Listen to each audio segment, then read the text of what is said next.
Formulas have their own tab in Excel 2010.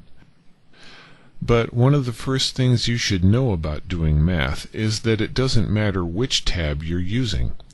For example, with the Data tab displayed, I can enter a formula, press Enter, and there's the math. And to do basic math, to sum, average, and so on, you can use the Sum button on the Home tab. For example, I'll add these numbers by clicking in the bottom row, clicking the Sum button,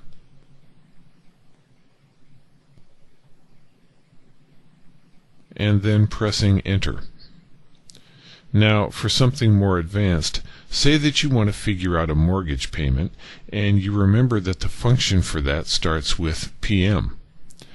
Just start typing an equal sign and the beginning letter P.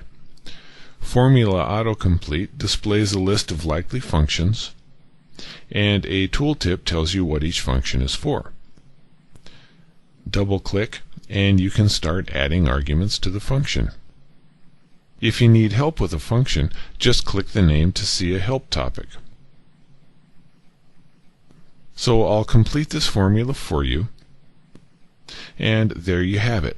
Math regardless of which ribbon tab you display.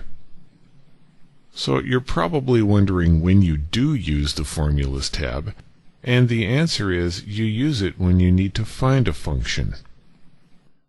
You'll find the function libraries here in the Function Library group, and you click the arrow under each library to see a list of the functions it contains.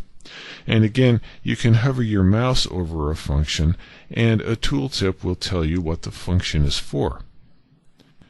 What's more, you'll also find the sum commands here.